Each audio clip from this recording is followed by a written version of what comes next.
హల్లెలూయా. పాడనా మౌనముగానే స్తుతి కీర్తన, చూడనా ఊరకనే నిలిచి నీ పరాక్రమ కార్యములు. పాడనా మౌనముగానే స్తుతి కీర్తన, చూడనా ఊరకనే నిలిచి నీ పరాక్రమ కార్యములు. యేసయ్యా నీతో సహజీవనము, నా ఆశను తీర్చి తృప్తిపరచనే. యేసయ్యా నీతో సహజీవనము, నా ఆశను తీర్చి తృప్తిపరచనే.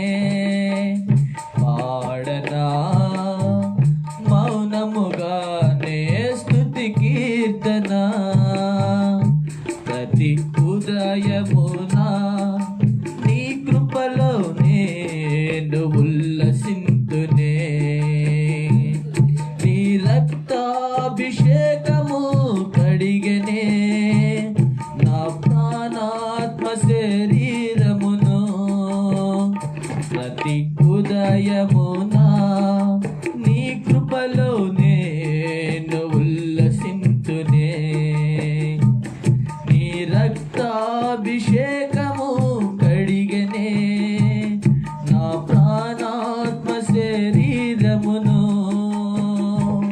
నా విమోచన గానము నీవే, నా రక్షణ శృంగము నీవే. నా విమోచన గానము నీవే, నా రక్షణ శృంగము నీవే. పాడనా మౌనముగానే స్తుతి కీర్తన, చూడనా ఊరకనే నిలిచి నీ పరాక్రమ కార్యములు. పాడనా మౌనముగానే స్తుతి కీర్తన, యేసయ్యా నీతో సహజీవనము, నా ఆశలు తీర్చి తృప్తిపరచనే. యేసయ్యా నీతో సహజీవనము, నా ఆశలు తీర్చి తృప్తిపరచనే. పాడనా మౌనముగానే స్తుతి కీర్తన, దీర్ఘశాంతము నీ కాడిని నేను మోయుచుందునే. నీ ప్రశాంత పవనాలు అనిచనే నా వ్యామోహపు పొంగులన్నీయో. దీర్ఘశాంతము నీ కాడిని నేను మోతుందునే.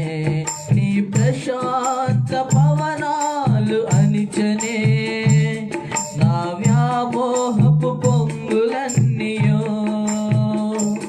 నా ఓదార్పు నిధివి నీవే, నా ఆనంద క్షేత్రము నీవే. నా ఓదార్పు నిధివి నీవే, నా ఆనంద క్షేత్రము నీవే. పాడనా మౌనముగానే స్తుతి కీర్తన, చూడనా ఊరకనే నిలిచి నీ పరాక్రమ కార్యములు. పాడనా మౌనముగానే స్తుతి కీర్తన, నీ ఆలయము నీ మహిమను నేను కప్పుకొంటినే. నీ తైలాభిషేకము నిన్నే నా అంతర అంతరంగమంతయును నీ ఆలయమై నీ మహిమను నేను కప్పుకొంటినే నీ తైలాభిషేకము నిండెనే నా అంతరంగమంతయును నా మానస వీణవు నీవే నా ఆరాధన పల్లకి నీవే నా మానస వీణవు నీవే నా ఆరాధన పల్లకి నీవే పాడనా మౌనముగానే స్తుతి కీర్తన చూడనా ఊరకనే నిలిచి నీ పరాక్రమ కార్యములు యేసయ్యా నీతో సహజీవనము నా ఆశను తీర్చి తృప్తిపరచనే యేసయ్యా నీతో సహజీవనము నా ఆశలు తీర్చి తృప్తిపరచనే పాడనా మౌనముగానే స్తుతి కీర్తన దీర్ఘశాంతము నీ కాడిని మోయుచు నేర్చుకొందునే నీ ప్రశాంత పవనాలు అనిచనే నా వ్యామోహపు పంగులన్నీయో దీర్ఘశాంతము నీ కాడిని మోయుచు నేర్చుకొందునే నీ ప్రశాంత పవనాలు అనిచనే నా వ్యామోహపు పొంగులన్నీయో నా మోదార్పు నిధివి నీవే నా ఆనంద క్షేత్రము నీవే నా మోదార్పు నిధివి నీవే నా ఆనంద క్షేత్రము నీవే నా విమోచన గానము నీవే నా రక్షణ శృంగము నీవే నా మానస వీణము నీవే నా ఆరాధన పల్లకి నీవే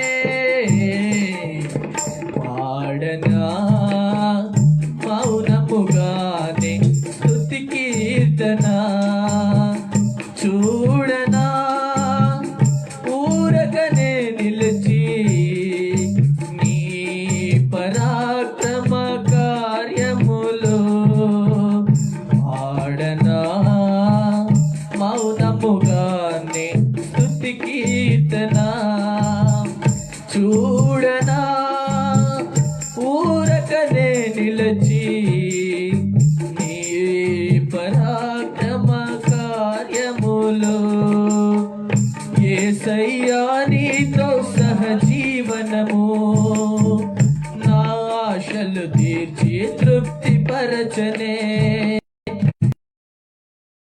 నీతో సహజీవనము నా ఆశలు తీర్చి తృప్తిపరచనే యేసయ్యా నీతో సహజీవనము నా ఆశలు తీర్చి తృప్తిపరచనే పాడనా మౌనముగానే స్తుతి కీర్తన చూడనా ఊరకనే నిలచి నీ పరాక్రమ కార్యములు చూడనా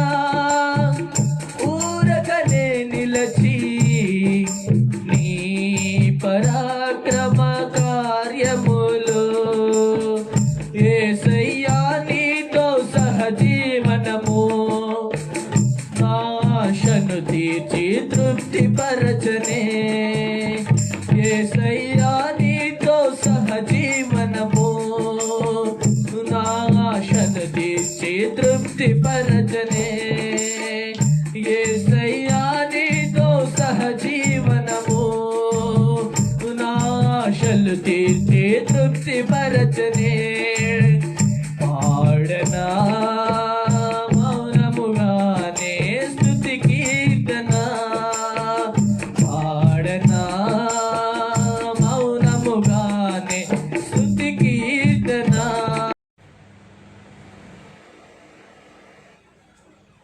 సమయంలో దేవుణ్ణి స్తుతిస్తూ కృతజ్ఞతతో దేవుని ఆరాధించి మహింపరుద్దాం.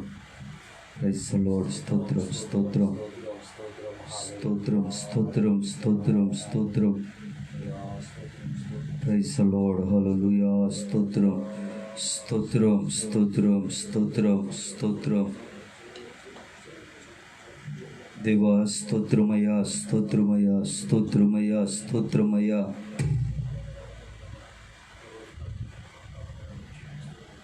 Praise the lord praise the lord praise the lord praise the lord praise the lord. కృతజ్ఞతలు కృతజ్ఞతలు దేవా, కృతజ్ఞతలు దేవా, కృతజ్ఞతలయ్యా.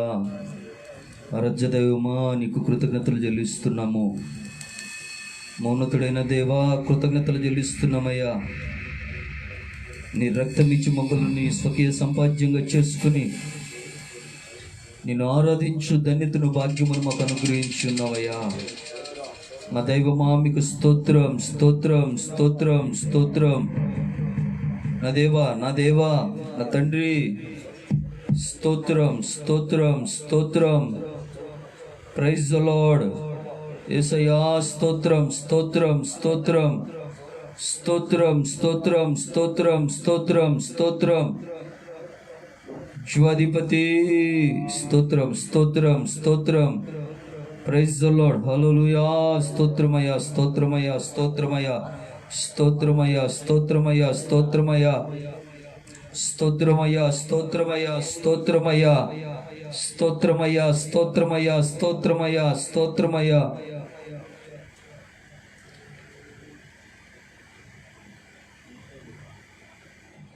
నీ రక్తమంతా నా కొరకై కార్చి నీ ప్రేమ వర్షము కురిపించినందునే. నీ రక్తమంతా నా కొరకై కార్చి నీ ప్రేమ వర్షము కురిపించినందునే.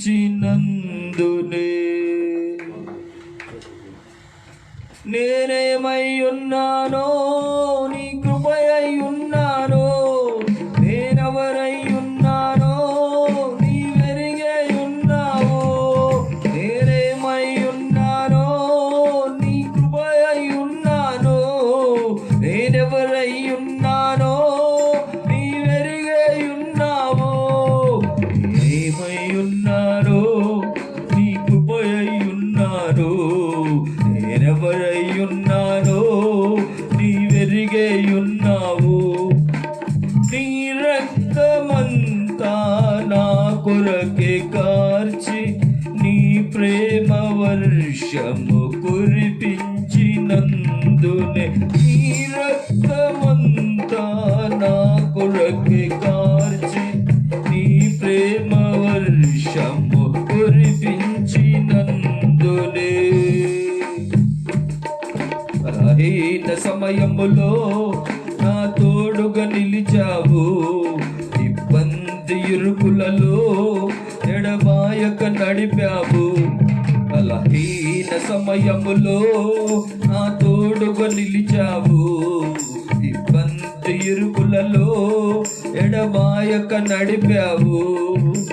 ఆనంద తైలంతో నన్ను అభిషేకించి నీ గొప్ప జయముతో హెచ్చించినందునే. ఆనంద తైలంతో నన్ను అభిషేకించి నీ గొప్ప జయముతో హెచ్చించినందునే. నేనేమై ఉన్నానో నీ కృపయై ఉన్నానో, నేనెవరై ఉన్నానో నీ వెరిగే ఉన్నావు. నేనేమై ఉన్నానో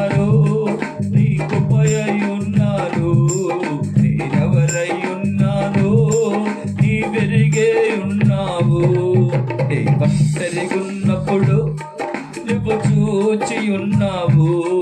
నీ చెంతకు చేరుటకు నీ ప్రేమను పంపావు. నే ఒంటరి ఉన్నప్పుడు నువ్వు చూచి ఉన్నావు. నీ చెంతకు చేరుటకు నీ ప్రేమను పంపావు. నిష్కపటమైన హృదయముతో నింపి నీ నామ ఘనతకు నడిపించినందునే. నిష్కపటమైన హృదయముతో నింపి నీ నామ ఘనతకు నడిపించినందునే. నేనేమయ్యున్నానో నీ కృపయ్యున్నానో. నేనెవరయ్యున్నానో నీ వెరిగే ఉన్నావు. నేనేమయ్యున్నానో నీ కృపయ్యున్నానో. నేనెవరయ్యున్నానో నీ వెరిగే ఉన్నావు. నీ రక్తమంతా నా కొరకై కార్చి నీ ప్రేమ వర్షము కురిపించినందునే. నీ రక్తమంతా నా కొరకై కార్చి నీ ప్రేమ వర్షము కురిపించినందునే. పరిమళ వాసనగా నా బ్రతుకును మలచావు. పరలోకము చేరుటకు నీ మహిమతో నిలిపావు. పరిమళ వాసనగా నా బ్రతుకును మలచావు. పరలోకము చేరుటకు నీ మహిమతో నిలిపావు. ఊహించగలనా నా యేసు రాజా నీ కార్యములను వర్ణింపతరమా. ఊహించగలనా నా యేసు రాజా నీ కార్యములను వర్ణింపతరమా. నేనేమయ్యున్నానో నీ కృపయ్యున్నానో. నేనెవరయ్యున్నానో నీ వెరిగై ఉన్నావు. నేనేమయ్యున్నానో నీ కృపయ్యున్నానో. నేనెవరయ్యున్నానో నీ వెరిగై ఉన్నావు. నేనేమయ్యున్నానో నీ కృపయ్యున్నాను. నేనెవరయ్యున్నానో నీ వెరిగే ఉన్నావు. నీ రక్తమంతా నా కొరకై కార్చి నీ ప్రేమ వర్షము కురిపించినందునే. నీ రక్తమంతా నా కొరకై కార్చి నీ ప్రేమ వర్షము కురిపించినందునే. నీ ఒంటరిగున్నప్పుడు నువ్వు చూచి ఉన్నావు. నీ చెంతకు చేరుటకు నీ ప్రేమను పంపావు. నీ ఒంటరిగున్నప్పుడు నువ్వు చూచి ఉన్నావు. నీ చెంతకు చేరుటకు నీ ప్రేమను పంపావు. నిష్కపటమైన హృదయముతో నింపి నీ నామ ఘనతకు నడిపించినందునే. నిష్కపటమైన హృదయముతో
ఏమై ఉన్నారో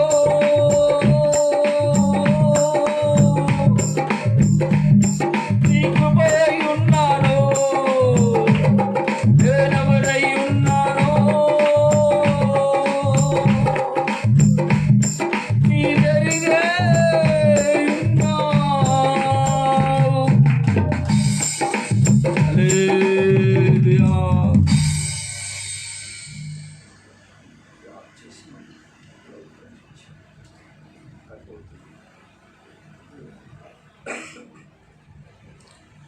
ఈ సమయంలో చిన్న ప్రార్థన చేసుకుని మనం దేవుని వాక్యంలో ధ్యానించుటకు ఉదయకాల పునరుద్ధాన ఆరాధనకు అప్పగించుకుందాం. ప్రార్థించదు. స్తోత్రం స్తోత్రం స్తోత్రం. మహాపరిశుద్ధుడు, ప్రేమగల తండ్రి, మహోన్నతుడా, మహాగణుడా, మా మంచి కాపరిని పరిశుద్ధమైన ఘనమైన మన స్తోత్రం చెల్లిస్తున్నాం ప్రభు. ఆ యొక్క పునరుద్ధాన జన్మున అయా మీ పాదముల చెంత మమ్మల్ని సమకూర్చి రీతిగా ప్రభువ అయా తండ్రి మిమ్మల్ని స్తుతించడానికి, కీర్తించడానికి, ఆరాధించడానికి ప్రభువా మీరు కృప చూపినందుకై మీకు స్తోత్రం. స్తోత్రముల పరిస్థితులు అయా మరి అననుకూలంగా ఉన్నప్పటికీ, సమాజముగా సంఘముగా కొడుకులేనప్పటికీ ప్రభువా ఎవరికి వారముగా ప్రభువా మా గృహంలో ఉండి ఇటు లైవ్ ప్రోగ్రామ్ ద్వారా ప్రభువా ఈ పునరుద్ధారపు ఆరాధనలో పాల్పొంపులు పొందడానికి ప్రభువా ఇంతవరకు మీరు సహాయం చేసినందుకే మీ కృతజ్ఞతాస్తుతులు. అయా మీ బలమైన సన్నిధిని, ప్రసన్నతను, మీ మహిమను ఆవరింప చేస్తున్నందుకే మీకు స్తోత్రం. స్తోత్రంలో ప్రభువా ఈ సమయంలో మీ దాసుడు ప్రభువా మీ వాక్కులు ప్రకటించడానికి మీ పక్షంలో ఉండగా మీ దాసుని మీరు బలపరచండి, మీ దాసుని మీరు అభిషేకించండి ప్రభు. మీ దాసుని నోట మీ మాటలు ఉంచి ప్రభు అయ్యా తండ్రి ప్రతి ఒక్కరితో ప్రభు మాతో ఈ లైవ్ ప్రోగ్రామ్ వింటున్న ప్రతి ఒక్కరితో మీరు మాట్లాడండి. నీ వాక్యము శక్తి కలిగినది, నీ వాక్యము జీవము కలిగినది అయ్యా. నీ వాక్యము అగ్ని వంటిది తండ్రి అయ్యా. అది మనుషుల యొక్క ప్రాణములకు నెమ్మది కలుగు చేస్తుంది ప్రభు. మీకు స్తోత్రం స్తోత్రం. ప్రతి ఒక్కరు నీ వాక్యము ద్వారా బలపరచబడినట్లుగా, ఆదరించబడినట్లుగా, ఉద్యోగపరచబడినట్లుగా పరిశుద్ధాత్ముడా మీరు సహాయము చేయండి. నీ వాక్యము శ్రద్ధగా విని దాన్ని అంగీకరించి ప్రభు అయ్యా నీ వాక్యానికి ప్రతి ఒక్కరు అప్పగించుకున్నట్లు మీరు సహాయము చేయండి. నీ వాక్యము ద్వారా ఇంకను నీకు సమీపంగా రావడానికి, ఇంకను నీకు ప్రియమైన వారిగా మార్చబడడానికి, ఇంకను మా ఆత్మీయ జీవితంలో వర్తిల్లి మీరు కలిగి ఉన్న సంపూర్ణతకు సమానమైన సంపూర్ణత మేము పొందుకొని మీ మహిమల రాకడ ప్రభు రాకడలో మీ ఎదుట మేము నిలబడినట్లుగా ప్రతి ఒక్కరూ అప్పగించుకోవడం సహాయం చేయండి. ముందున్న సమయం అంతా పరిశుద్ధాత్ముడ మీ హస్తాలకు సమర్పిస్తూ సమస్త ఘనత, మహిమ, ప్రభావం మీ ఘనమైన నామానికి ఆరోపించుకోమని యేసు పరిశుద్ధ నామములో అడిగి వేడుకొంచున్నాము తండ్రి, ఆమేన్.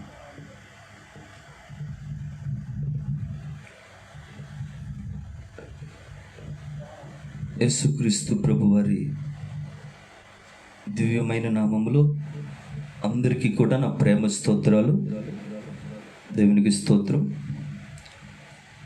అదే కాల సమయంలో కీర్తనకారుడు రాసిన 4వ కీర్తనలో మొదటి వచనంలోని ఒక మాటను మనం చదువుకుందాం. ప్రపంచమంతా కూడా భయంకరమైన పరిస్థితుల్లో, నెమ్మది లేని స్థితిలో, ఇరుక్కుపోయిన స్థితిలో ఉండగా ప్రభు ఉదయ కాల సమయంలో మనతో మాట్లాడుతున్న మాట, విశ్వాసం గలవారు చెప్పు మాట, విశ్వాసం గలవారితో చెప్పించు మాట, ఇరుకులో నాకు విశాలత కలగ చేసిన వాడవు నీవే, నా నీతికి ఆధారమగు నీవు ఇరుకులో విడుదల లేని, విశాలత లేని, సహాయము లేని, ఆదరణ లేని స్థితిలో నాకు విశాలత కలగ చేసిన వాడవు నీవే. ఈ ప్రపంచమంతటిలో రాజకీయంగా, ఆర్థికంగా, విజ్ఞానపరంగా, వైద్యపరంగా ఎన్నో విషయాలలో మనుష్యుడు గొప్ప స్థితిలో ఉండాలని, మేలు మంచిని సంపాదించాలని, ఎవరి సహాయమైన పొంది ఎదగాలని, ఎటువంటి పరిస్థితులు, సమస్యలు, ఆటంకాలైన విడుదల పొందాలని కోరుకుంటాడు. అయితే ఎక్కడి నుంచి విశాలత, ఎక్కడి నుంచి విడుదల, ఎక్కడి నుంచి సహాయం? పరిశుద్ధ గ్రంథమైన బైబిల్లో దీనికి మనకి సమాధానం లభిస్తుంది. కీర్తనకారుడు అంటాడు, కొండల వైపు నా కనులు ఎత్తుచున్నాను, నాకు సహాయం ఎక్కడి నుంచి వచ్చును? యెహోవా భూమి ఆకాశములను సృజించినవాడు, ఆయన వలననే నాకు సహాయం కలుగును. ఇంగ్లీష్లో రాయబడి ఉంటుంది, భూమి ఆకాశములను సృజించిన యెహోవా వలననే నాకు సహాయము కలుగును. సహాయం కలుగును గాక ఈ ఉదయకాల సమయంలో. ఆమేన్.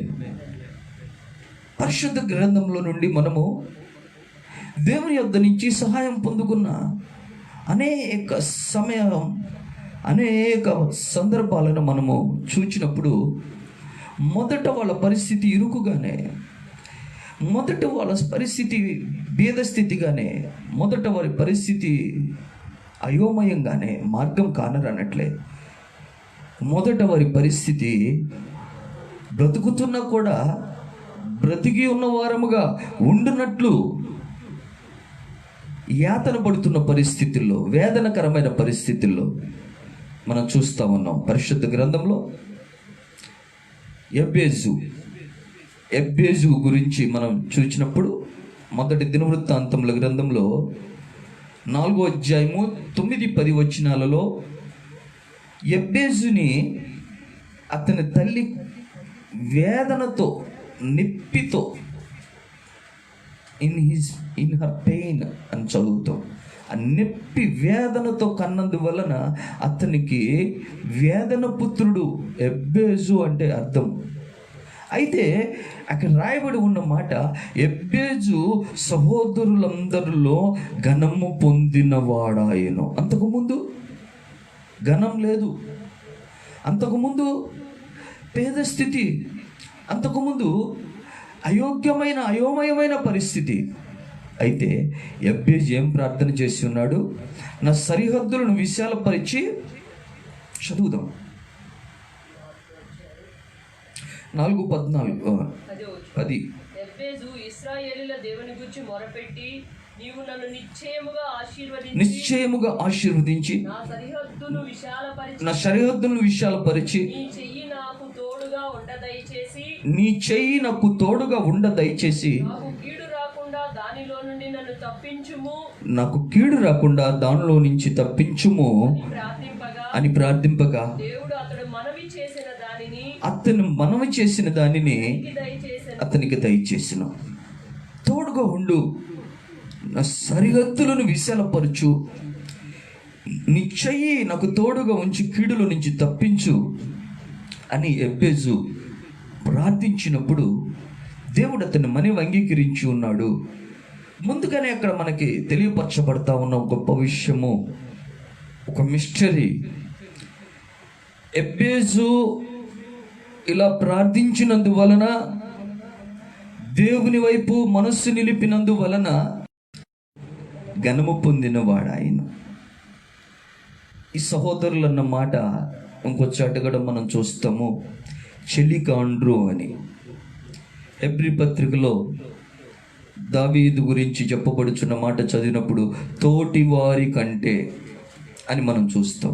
ఏంటి కారణం అంటే, భక్తిహీనతను ద్వేషించి నీతిని ప్రేమించుచున్నావు కనుక దేవుడు నీ దేవుడే నీ చెలికాండ్రు కంటే హెచ్చగినట్లుగా నిన్ను ఆనంద తైలంతో అభిషేకించి ఉన్నాడు. నీ తోడు వారి కంటే నిన్ను ఆయన హెచ్చించి ఆనంద తైలంతో నిన్ను అభిషేకించి ఉన్నాడు. ఎబ్బేజు ప్రార్థించి ఉన్నాడు. అయితే ఆ ప్రార్థనలో ఒక మర్మం, సహోదరులందరిలో ఘనము పొందినవాడు అయ్యను. సహోదరులతో కలిసిపోయి, సహోదరులతో ఈ లోక స్నేహం, లోక మర్యాద, లోక అలవాట్లు, దుష్టమైన స్వభావం, మనస్తత్వంతో లేడు. వారిలో ఉండే దుష్ట ఆలోచనలు, సరదా సంతోషాలు, ఈ లోకపు వేషాలు అతనిలో లేవు.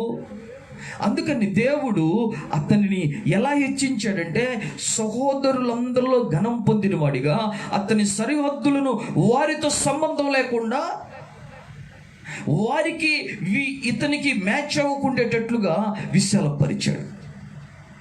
అతని సరిహద్దులు, ఎబ్బేజు యొక్క సరిహద్దులు సహోదరుల యొక్క సరిహద్దులతో కలిసిపోలేదు, మిక్స్ అవ్వలేదు. ఎలా ఉన్నదంటే అతను ప్రత్యేకంగా ఈ లోక మర్యాద, లోక స్నేహం, యాకోబు పత్రికలో ఈ లోక స్నేహం దేవునికి వైరం అని మీరు ఎరగరా? ఎవరైతే లోకంతో స్నేహిస్తారో, లోక సంబంధమైన అలవాట్లు, ఆచారాలు, లోక సంబంధమైన సంతోషాలు, సోకులు కలిగి ఉంటారో వారికి దేవుడు శత్రువు అవుతాడని దేవుని వాక్యం సెలవిస్తూ ఉంది. ఎబ్బేజు తన సరిహద్దులను విశాలపరచమని కోరుకుంటున్నాడు. దేవుడు ఎబ్బేజు ప్రార్థన, ఎబ్బేజులో ఉన్న ప్రత్యేక జీవితాన్ని చూసి ఎబ్బేజు యొక్క సరిహద్దులను విశాలపరిచి ఆశీర్వదించాడు. దేవుడు ఇశ్రాయేలు జనాంగమునకు వాగ్దానం ఏంటంటే, నిర్గమకాండము 34వ అధ్యాయము 24వ వచనంలో ఆయన మన పొలిమేరల్ని గొప్పవిగా చేసే దేవుడు అంట. మన సరిహద్దుల్ని, సరిహద్దు అంటే పొలిమేర అంటే తీరము అంటే అవి ఇంకక్కడితో క్లోజ్ అవుతుంది, ఎండ్ అవుతుంది. కానీ ప్రభు అంట ఆ క్లోజ్ అయిన, ఎండ్ అయిన సరిహద్దుల్ని ప్రభువు విశాలపరుస్తాడంట.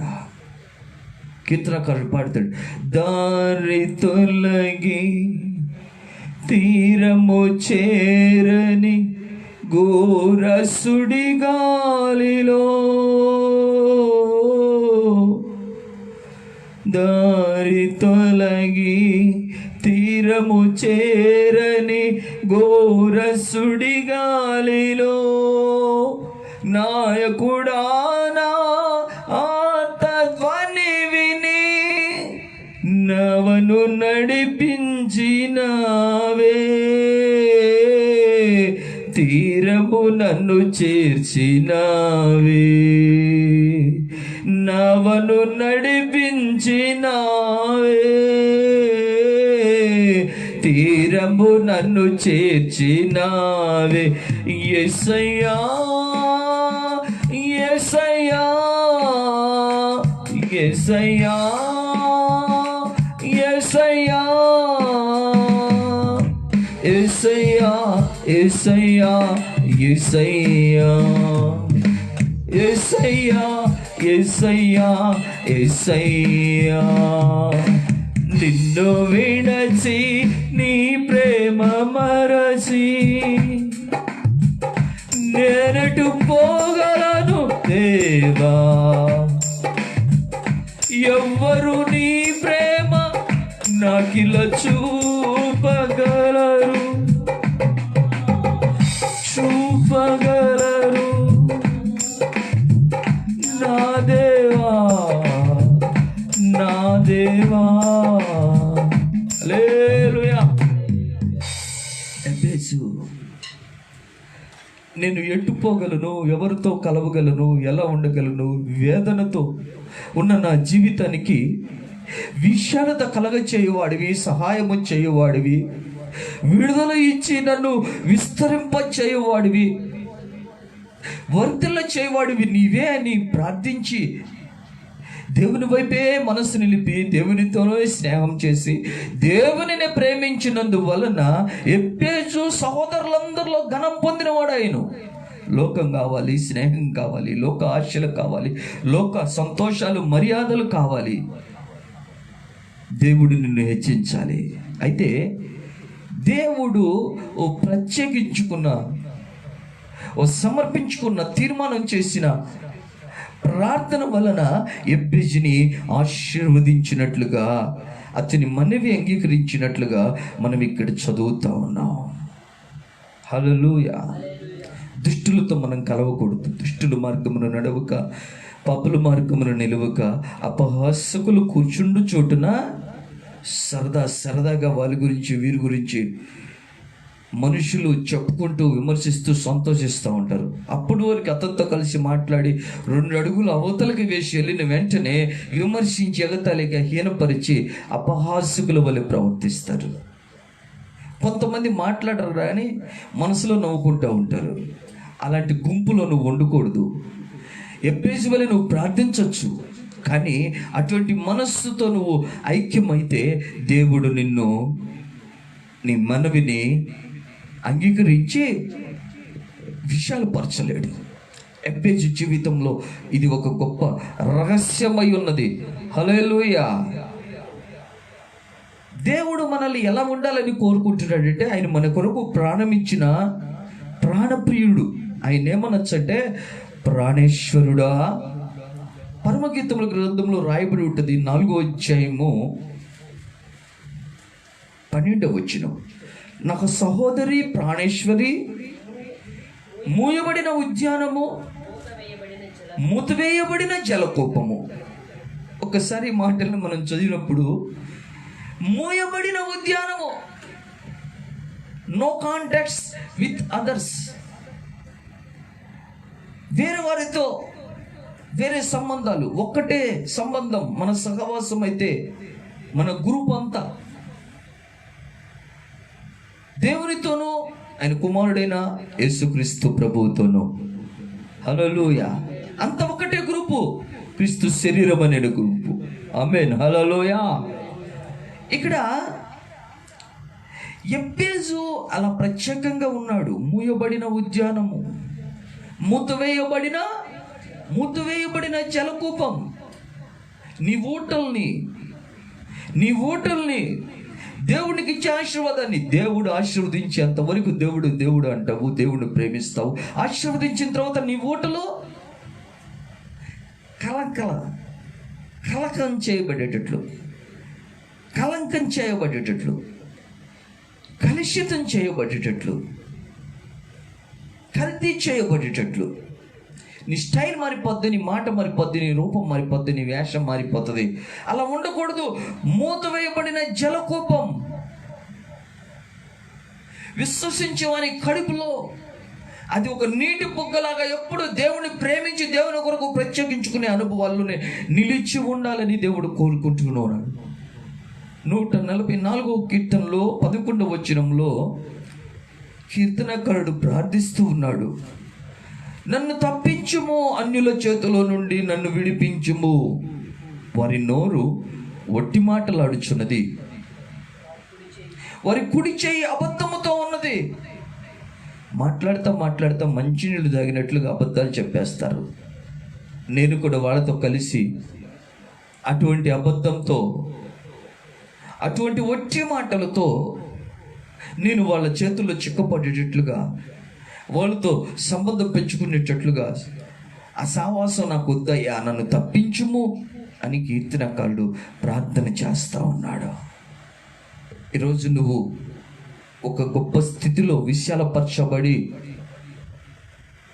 ఘనము పొందిన స్థితిలో సహోదరులందరిలో ఉండుటకు దేవుడు నిన్ను ఎలా ఉండాలని కోరుకుంటున్నాడో నువ్వే గ్రహించాలి. రెండవదిగా మనం చూచినప్పుడు దేవుడు ఆయన ఇచ్చే ఆశీర్వాదం ఎలా ఉంటుందని చెప్తున్నాడంటే, భయంకరమైన పరిస్థితుల్లో చెరలో వేయబడి,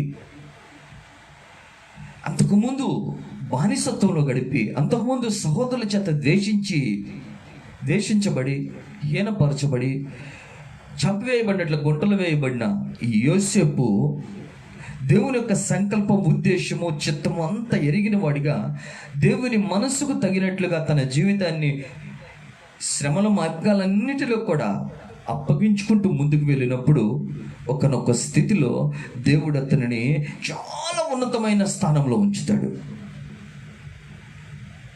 అతని కన్న తండ్రి అతని గురించి ఇస్తున్న ఆశీర్వాదాన్ని ఒకసారి చూద్దాం. 49వ అధ్యాయము ఆదికాండము 26వ వచనం. నీ తండ్రి దీవెనలు నా పూర్వీకుల దీవెనల పైన చిరకాల పర్వతముల కంటే హెచ్చుగా ప్రబలమగును. అవి యేసేపు తల మీదను సహోదరుల నుండి వేరుపరచబడిన వాని నడినెత్తి మీదను ఉండును. సహోదరుల నుంచి వేరుపరచబడిన వాడి నడినెత్తిన ఆ దీవెనలు ఎలా ఉంటాయో చెప్తున్నాడంటే, చిరకాల పర్వతముల కంటే హెచ్చుగా ప్రబలమగును. దేవుడు అంతగా వాగ్దానం చేయుటకు సహోదరులకు వేరుగా జీవించే ప్రత్యేకమైన ఆ మనస్సు, స్వభావం, ఆ మనస్సాక్షి అలా ఉండటం వల్లే. హల్లెలూయా. ఇది గొప్ప రహస్యమై ఉన్నది. రెండవదిగా మనము కలిగి ఉన్న స్వభావము, కలిగి ఉండవలసిన స్వభావం మనం ఎవరిలో చూడవచ్చంటే, ఇస్సాకు, అబ్రహాముకి దేవుడు అనుగ్రహించిన వాగ్దాన సంతానం. ఇస్సాకులో మనము ఒక గొప్ప విశాలపరచబడిన, ఆశీర్వదించబడిన, వర్ధిల్లిన ఆ విధానము, ఆ స్వభావం ద్వారా మనం చూడవచ్చు.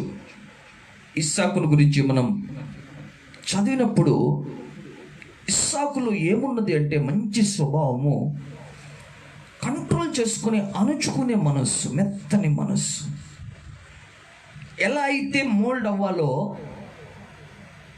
ఎలా అయితే విధేయపడాలో, ఎలా అయితే తగ్గించుకోవాలో, అణుచుకోవాలో, ఎలా అయితే పోట్లాడకుండా, కోపం లేకుండా, వాదించకుండా, రూల్స్ తీయకుండా, తీర్పు తీర్చకుండా, మౌనంగా తలకాయ ఉంచుకుని దేవుని వైపు చూడాలో, అది ఇస్సాకు జీవితంలో మనం చూస్తాం. మనందరికీ తెలిసిన విషయమే.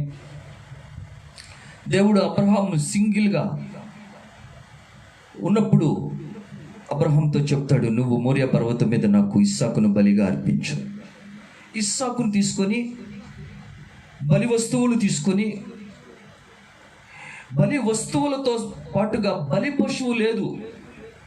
ఆ మోరియా పర్వతానికి వెళ్తున్నప్పుడు ఇస్సాకు అడుగుతాడు, తండ్రి బలి వస్తువులు అని ఉన్నాయి, మరి బలి పశువు కావాలి కదా, ఏంటి అన్నీ తీసుకెళ్తున్నావు కానీ బలి ఏమిస్తావు నువ్వు కట్టెలతో, నిప్పుతో, తాళ్ళతో, మరి బలి వస్తువు కూడా తీసుకెళ్ళాలి కదా అని అంటే, తండ్రి అంటాడు, యెహోవాయే చూచుకొను. ఒక్కసారి తండ్రి చెప్పిన వెంటనే ఇక రెండవ మారు మాట్లాడలేదు. అక్కడికి వెళ్ళిన తర్వాత కట్టెలు పేర్చబడుతూ ఉన్నాయి. అంత సిద్ధపరచబడి ఇస్సాకుని దగ్గరికి పిలిచి ఆ బలి కట్టెలు పేర్చబడిన ఆ బలిపీఠం మీద పండబెడతా ఉన్నాడు. ఆ తర్వాత అతను కదిలాడకుండా తాళ్ళతో కడతా ఉన్నాడు. ఆ తర్వాత కత్తి తీసి కత్తి పైకి లేపుతా ఉన్నాడు. ఒక్కసారి తండ్రి చెప్పింది, ఒక్కసారి తండ్రి చెప్పాడు, యెహోవాయే చూచుకొనని. కానీ ఇక్కడ జరుగుతుందంతా చూస్తుంటే బలి వస్తువు ఎవరు? ఏం మాట్లాడుతున్నావు నువ్వు? ఏం చేస్తున్నావు? నువ్వు చెప్పింది ఏంది? నువ్వు చేసేది ఏంది అని మారు మాట్లాడలా ఆ తండ్రిని. ఆ కొడుకు అణుచుకొని, ఓర్చుకొని, సహించి ఏం జరుగుతున్నా కూడా దేవుని వైపే చూస్తూ ఉన్నాడు ఈ ఇస్సాకు. ఒక నేర్చుకుంటున్న అనుభవంలో, విధేయతను నేర్చుకుంటున్న అనుభవంలో, అణుచుకుంటూ తన మనసులో వచ్చే ఆలోచనలో, తన మనసులో వచ్చే అనేకమైన భయంకరమైన ఆ యొక్క ఊహల్ని, తలంపుల్ని అన్నిటినీ అణుచుకుంటూ మంచి మెత్తని మనసు కలిగి ఉన్న ఇస్సాకుకు విడుదల, సహాయము, విశాలత ఎక్కడి నుంచి వస్తుంది? మరొక వైపు నుంచి, మరొక దిక్కు నుంచి. నేను అంటాను, పరలోకం నుంచి అనుగ్రహించబడినది. హల్లెలూయా. పరలోకం నుంచి ఇస్సాకుకి సహాయం వచ్చి ఉన్నది, విశాలత వచ్చి ఉన్నది. ఆ సమయంలో అప్పగించుకొని, అణుచుకొని మంచి మనసు కలిగి ఉన్న ఇస్సాకుకు దేవుడు ఏం చెప్పి ఉన్నాడంటే, ఆ చిన్నవాని మీద చెయ్యి వేయవాకు. నీ హృదయంలో, మనస్సులో బలి అర్పించావు. ఆ చిన్నవాడు కూడా తన హృదయంలో, మనస్సులో బలిగా అర్పించబడ్డాడు. అయితే అదిగో అక్కడ బలి వస్తువు సిద్ధపరచబడినది. లోకం నుంచి దేవాతి దేవుడు ఓ పగలో చిక్కుకున్న ఆ గొర్రె పిల్లని అక్కడ సిద్ధపరిచే ఉంచాడు. దేవుడి నిన్ను నడిపిస్తున్న మార్గంలో నువ్వు దేవునికి పోవాలని దేవుడు చూస్తూ ఉన్నాడో నువ్వు తెలుసుకోవాలి. ఆ తర్వాత ఇస్సాకు జీవితంలో జరిగిన ఒక సంభవాన్ని మనము ధ్యానించినప్పుడు, ఇస్సాకు వధింపబడుతున్నప్పుడు కూడా అణుచుకున్నందువల్ల, తగ్గించుకున్నందువలన ఆ తర్వాత అతని జీవితంలో అతను నేర్చుకున్న ఆ యొక్క విధానం అనేది అతనిని ఉన్నతమైన స్థితిలో ఉంచినట్లుగా మనం చదువుతూ ఉన్నాం.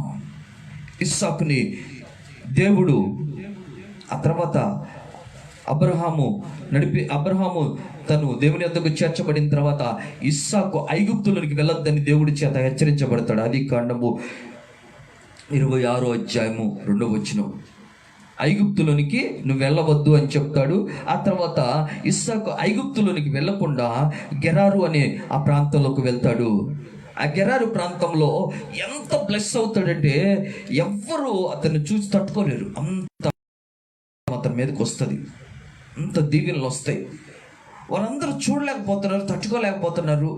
ఇంక అక్కడ ఉండటం సాధ్యపడక, వాళ్ళతో ఉండలేక అతనికి విస్తారమైన ఆశీర్వాదాలు వస్తున్నాయని అతను ఆ ప్రాంతంలో చివరికి లోయలోకి వెళ్ళిపోతాడు. గెరారు లోయలోకి వెళ్ళినట్లుగా మనం చదువుతాం. గెరారు లోయలోకి ఇస్సాకు వెళ్ళినట్లుగా మనము వాక్యంలో చూస్తాం. 26వ అధ్యాయం 18వ వచనంలో. అక్కడ వెళ్ళినప్పుడు తన తండ్రి ఇంతకు ముందు తవ్విన బావులు ఉన్నాయి. ఆ బావులను తవ్వించాడు. కొత్తగా నీరు కావాలి అక్కడ ఉండటానికి. అతనికి బావులను తవ్వించినప్పుడు వెంటనే గెరారు కాపురస్తులు అక్కడికి వచ్చేసి అక్కడ పడిన మంచినీళ్ళు చూసి ఇస్సాకు యొక్క దాసులు అక్కడ తండ్రి ఇంతకు ముందు తవ్వించిన బావులుగా అక్కడ కనపడుతున్నాయి. అక్కడ వారు వచ్చి ఏం చేస్తారంటే జగడమాడుతున్నారు, తగాదా పెట్టుకోవటం. అక్కడ వారు తగాదా పెట్టుకుంటానికి వచ్చినప్పుడు అక్కడ వారితో విరోధం ఎందుకు, జగడమాడటం ఎందుకని అక్కడ ఆ ప్లేస్కి సిత్నా అని పేరు పెట్టాడు. దానికి అర్థం కింద ఫుట్ నోట్లో రాయబడి ఉన్నది జగడమాడటం. అందుకని అక్కడి నుంచి ముందుకు వెళ్ళిపోయి ఉన్నాడు. ముందుకు వెళ్ళిపోయి 2వ చోట మరలా బావులు తవ్వి ఉన్నాడు.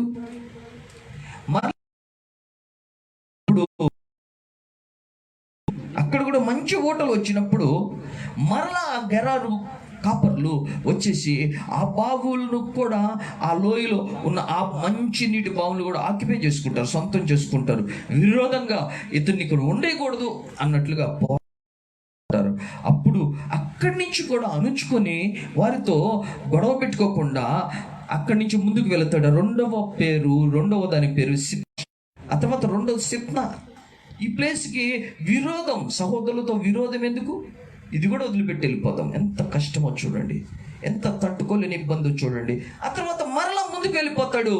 ముందుకు వెళ్ళిపోయి 3వసారి మరలా బావులు తవ్వినప్పుడు దేవుడు అక్కడ మరలా అతనికి జలలు కలిగిన ఊటలను ఇస్తాడు. ఆ ఊటలు ఎంత ఆశీర్వాదకరంగా ఉంటాయంటే గెరారు కాపురస్తులు వారి దగ్గరికి ఇంకా రాలేనంతగా దేవుడు ఆ ఓటలకి ఒక మంచి పేరిచ్చి ఉన్నాడు.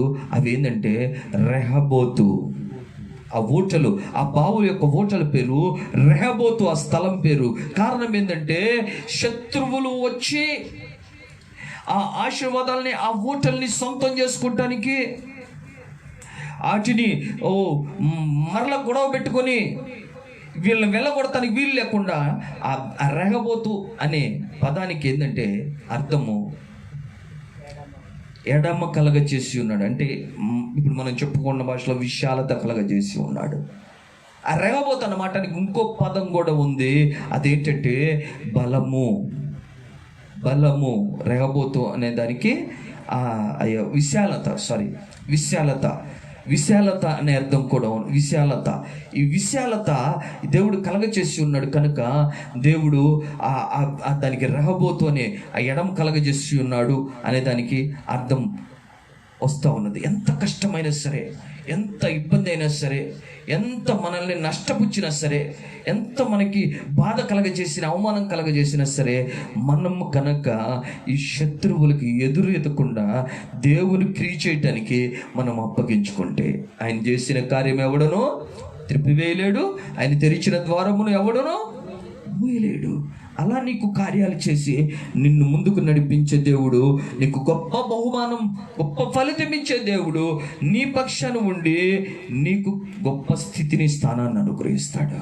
పర్సనల్గా నీ ఆత్మీయ జీవితాన్ని, నీ యొక్క ఆశీర్వాదాలని దెబ్బతీయటానికి వచ్చినా కూడా నువ్వు చేయవలసిన కార్యం ఏంటంటే నువ్వు గొడవ పెట్టుకోవటము, విరోధంగా ఉండటం కాదు, కనీసం ఒక చెడ్డ మాట కూడా నువ్వు అనకుండా ఉండటం అనేది చాలా గొప్ప విషయం, ముఖ్యమైన విషయం. ఇస్సాకు అలా ఉన్నాడు. ఓపికతో ఫలించాడు ఇస్సాకు, ఓర్చుకున్నాడు ఇస్సాకు. అందువలన ఇస్సాకు ఎంత గొప్ప ఆశీర్వాదం, ఎంత గొప్ప ఓటల్ని అక్కడ పొందుకొని ఉన్నాడు. మనం కూడా అటు రీతిగా ఉండుటకు వాగ్దాన సంతానంగా, ఇస్సాకు వలన సంతానంగా మనం పిలువబడి ఉన్నాము. హల్లెలూయా. మొదటి పేతురు రాసిన పత్రికలో మనం చదివినప్పుడు 3వ అధ్యాయము 9వ వచనంలో అక్కడ రాయబడి ఉన్న మాట చాలా గొప్ప మాట. ఆశీర్వాదమునకు వారసులగుడుకు మీరు పిలువబడితిరి కనుక కీడుకు ప్రతి కీడైనను దూషణకు ప్రతి దూషణైనను చేయక దీవించుడి. ప్రతి కీడు, పోట్లాడటం, దూషించడం నువ్వు చేయకుండా నువ్వు దీవించాలి. ఎందుకంటే నువ్వు ఆశీర్వాదానికి వారసుడివి.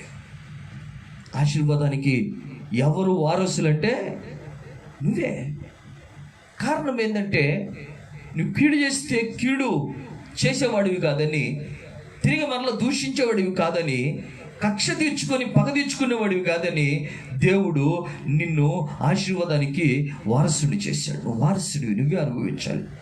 ఇంకెవరు రావాలన్నా రాలేరు, వాళ్ళు పొందుకోవాలన్నా పొందుకెళ్ళరు. ఇది కష్టమైన పనే. ఇస్సాకు వలె ఇస్సాకు తండ్రి వధిస్తున్నప్పుడు అప్పగించుకొని నేర్చుకొని ఉన్నందువలన అతని జీవితంలో ఆ మెత్తని మనస్సు, తగ్గించుకునే మనస్సు అనేది అతన్ని ఉన్నతమైన స్థానంలో అరగబోతూ దేవుడే విశాలపరిచిన అనుభవం. నువ్వు ఈ భూమి మీద దేవునికి అప్పగించుకుంటే, తండ్రి చిత్తానికి యేసుక్రీస్తు ప్రభు అప్పగించుకున్నట్లుగా నువ్వు కూడా అప్పగించుకున్నట్లయితే, ఇస్సాకు ఒక్కసారి అడిగి ఉన్నాడు. తండ్రి బలిపశువేది. యేసు ప్రభు ఒక్కసారి ప్రార్థన చేసి ఉన్నాడు, తండ్రి నీ చిత్తం అయితే ఈ యొక్క పాత్ర, ఈ గిన్నెలోనిది, ఈ గిన్నె నా యొద్ద నుంచి తీసివే. అయినను యేసు ప్రభు ఈ సర్వలోకానికి ఆశీర్వాదకరంగా, ఈ సర్వలోకం, ఆకాశమందున్నవి, భూమి అందున్నవి సమస్తం ఆయనకి లోపరచబడి ఉన్నట్లుగా, అది తండ్రి అభిష్టమై ఉన్నట్లుగా మనం చూస్తూ ఉన్నాం.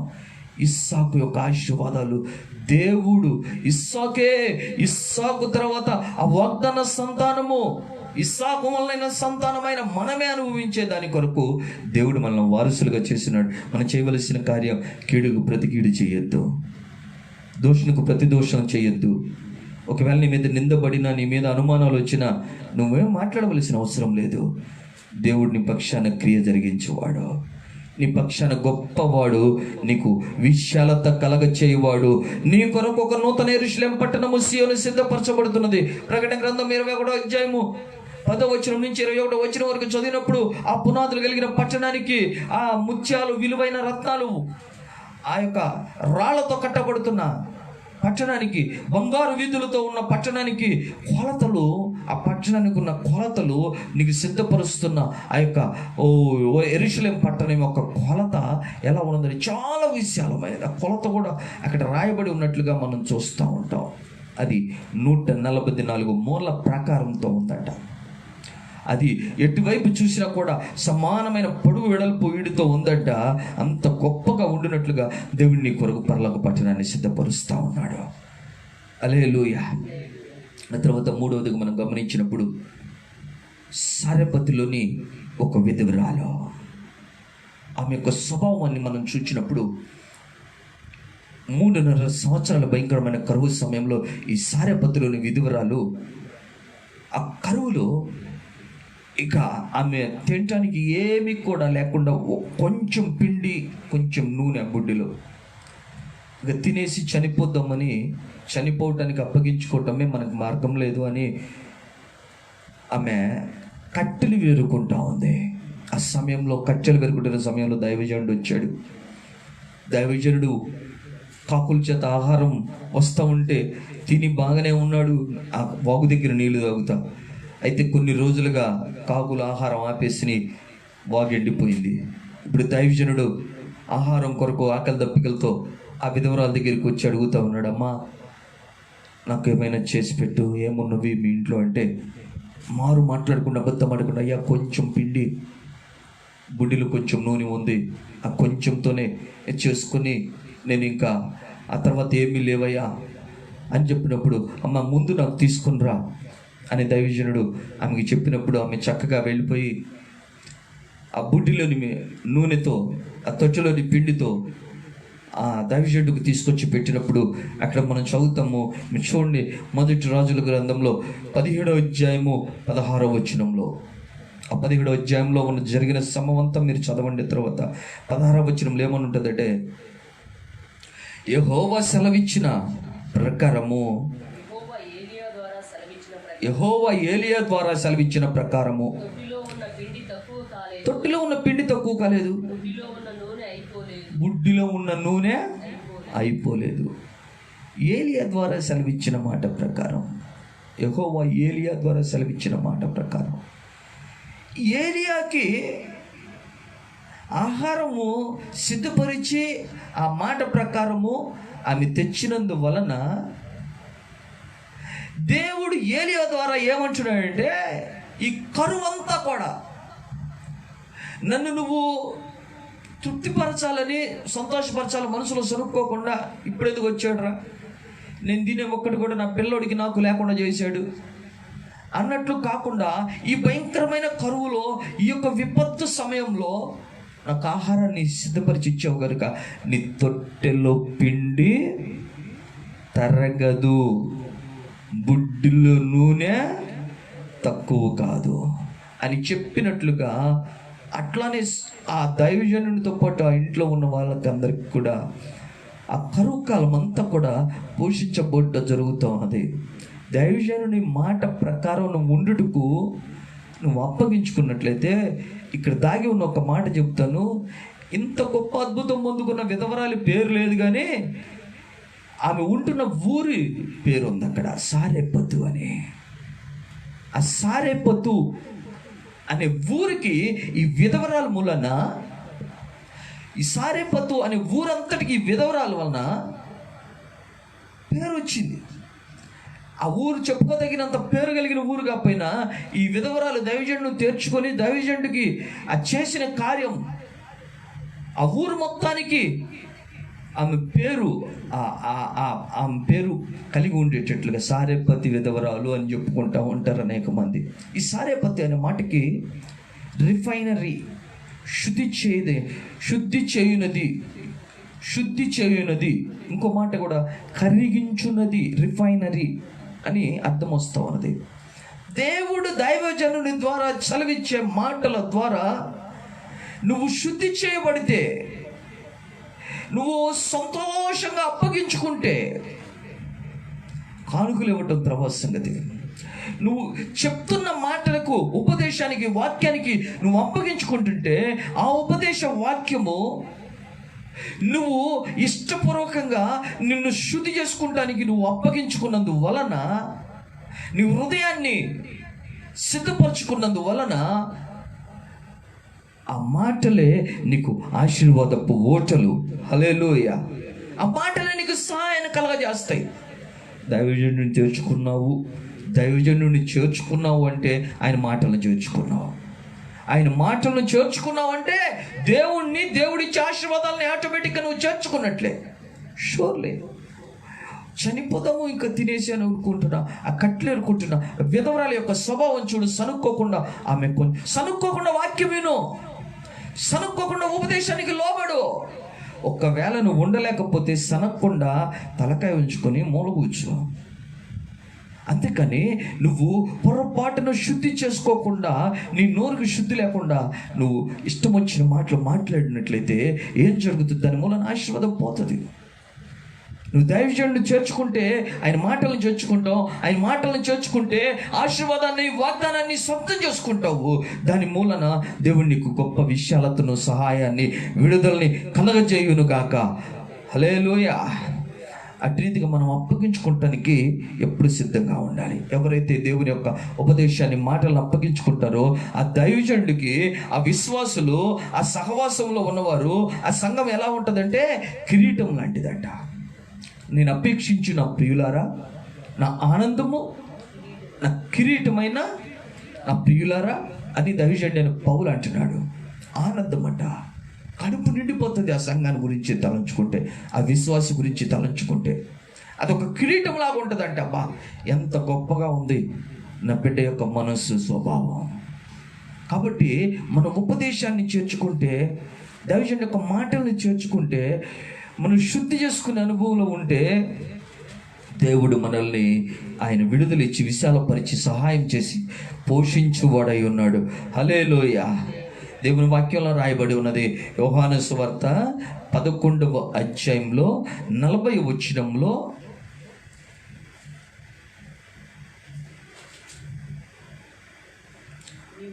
నువ్వు నమ్మిన ఎడల దేవుని మహిమ చూతువని నేను చెప్పలేదా? చనిపోయిన వ్యక్తిని బ్రతికించడానికి చెప్తా ఉన్నాడు. నిన్ను చంపటానికి నీకు సంతోషం లేకుండా చేయటానికి దేవుడు నీకు ఉపదేశాన్ని, నీకు వాక్యాన్ని చెప్తాడా? ఓ చనిపోతున్న వ్యక్తిని బతికించడానికి చెప్తున్నమాట.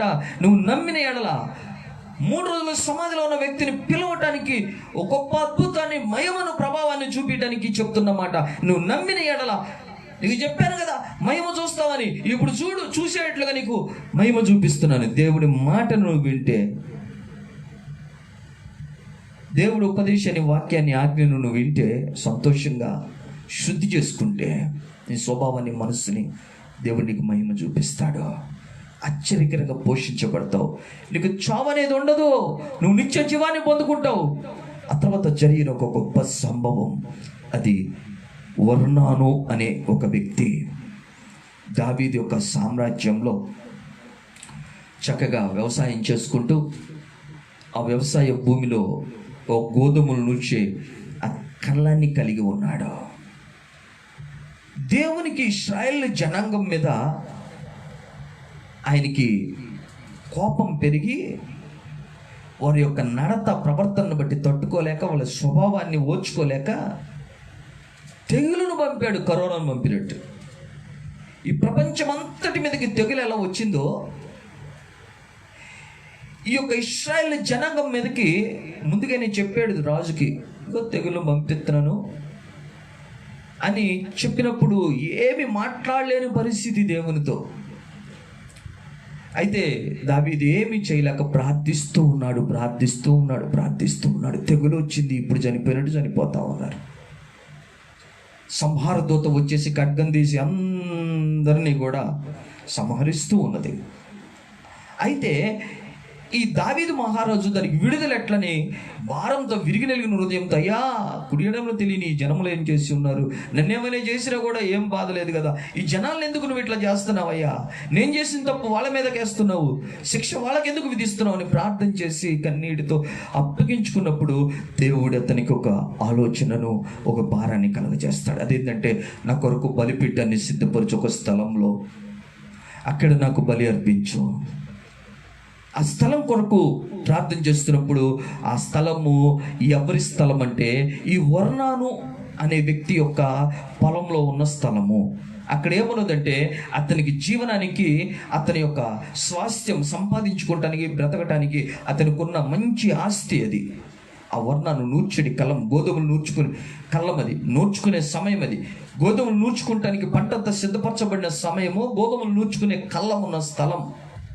ఇప్పుడు దావీదు వచ్చేసి వర్ణాన్ని అడుగుతున్నాడు, వర్ణాను నాకు ఇదిగో నీ కళ్ళం ఉన్న స్థలం కావాలి, పొలం కావాలి, దేవునికి నేను అర్పణను సిద్ధపరచడానికి నీ స్థలం కావాలి అని అడిగినప్పుడు, ఈ వర్ణాను వెంటనే మాట్లాడకుండా హృదయపూర్వకంగా, అయ్యా రాజులైన మీరు నన్ను అడుగుతారా, మీరు తీసేసుకోండి అయ్యా, మీకేం కావాలంటే అది ఇచ్చేస్తానంటే, నో అలా వద్దు, తగ్గినంత ధర, ఎంతైతే నువ్వు దీనికి వెల ఉంటుందో అంత డబ్బులు నువ్వు తీసుకోవాల్సిందే. అయ్యా డబ్బులకే. సరే అయ్యా, అయితే నువ్వు చెప్పినట్లే. అయితే దాంతో పాటుగా మీరు చదవండి ఆ మాట, నేను చెప్తున్నాను.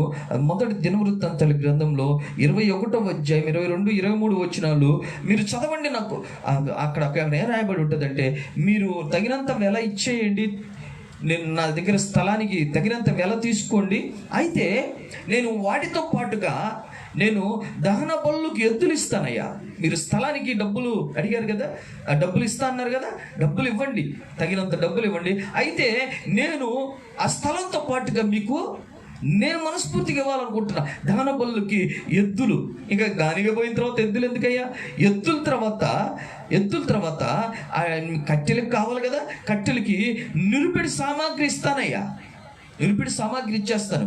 ఇంకా ఆ తర్వాత నా దగ్గర గోధుమలు ఉన్నాయి కదయ్యా, గోధుమలు, ఆ గోధుమల్ని నైవేద్యానికి పిండి కావాలి కదా, నైవేద్యానికి పిండి ఇచ్చేస్తానే. ఇదంతా కూడా నేను మనస్ఫూర్తిగా ఇచ్చేస్తా.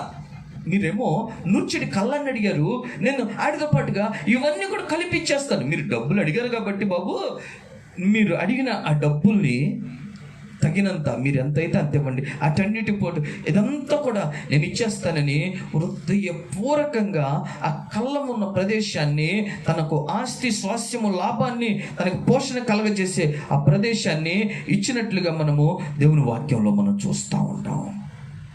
దేవుని బిడ్డలమైన మనము, మన రాజు, మన యేసు మనల్ని ఏం అడుగుతున్నాడు, మనల్ని ఏం చేయాలని కోరుకుంటున్నాడు.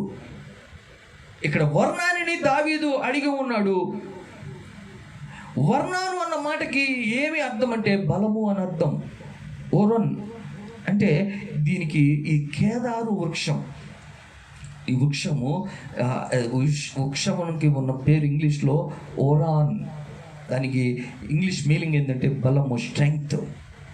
మన ప్రాణాత్మ శరీరంలో ఉన్న బలము, మనకు ఆధారమైన దాన్ని, మన జీవితాన్ని దేవుడికి అర్పించడానికి మనం కోరుకున్నప్పుడు వర్ణాను అర్పించుకున్నాడు తన జీవితాన్ని. ఇదంతా ఇచ్చేస్తానయ్యా నా దేవుని కొరకు, నా రాజా, నువ్వు దేవుని యొక్క మనిషివి, దేవుడు ఏర్పరచుకున్న రాజువి అని ఇదంతా ఇచ్చేస్తానయ్యా అని అర్పించుకుంటున్నప్పుడు దేవుడు అతని అర్పణని ఆశీర్వదించి అక్కడ ఒక బలిపీఠాన్ని నిలబెట్టేట్టు చేసినప్పుడు అక్కడ ఏం జరిగిందంటే, దావీదు ఆ బలులు అర్పిస్తున్నప్పుడు ఆకాశం నుంచి అగ్ని వచ్చింది. ఈ సంహార దూత ద్వారా సంహరించబడుతున్న ఖడ్గం పట్టుకున్న దూత ఆ ఖడ్గాన్ని వెనక్కి తీసుకుంది, తెగులాగిపోయింది. ఈ దినముల పరిష్కారం ఎక్కడి నుంచి వస్తుంది, ఏం చేస్తే వస్తుంది? బలిపీఠం మీద బలులు అర్పించాలి, తీర్మానం చేయాలి దేవునికి, దేవుని వైపు మనస్సు, దేవుని వైపు ప్రాణాత్మ శరీరములను. నీకు ఇచ్చిన జీవితం, దేవుడు మనుషుని ఎందుకు పుట్టించి ఉన్నాడు?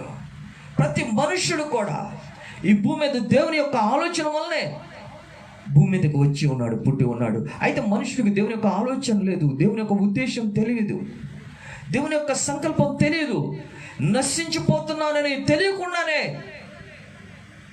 తను నశించిపోతా ఉన్నాడు. అయితే దేవాతి దేవుడికి ఇష్టం లేదు అలా ఉండుట, తెలుసుకునేటట్లుగా చేయాలని ఆయన ఉగ్రత ఒక్కొక్కసారి అలా కుమ్మరించబడుతూ ఉన్న సమయంలో ఆ ఉగ్రతని ఎలా చల్లార్చాలి?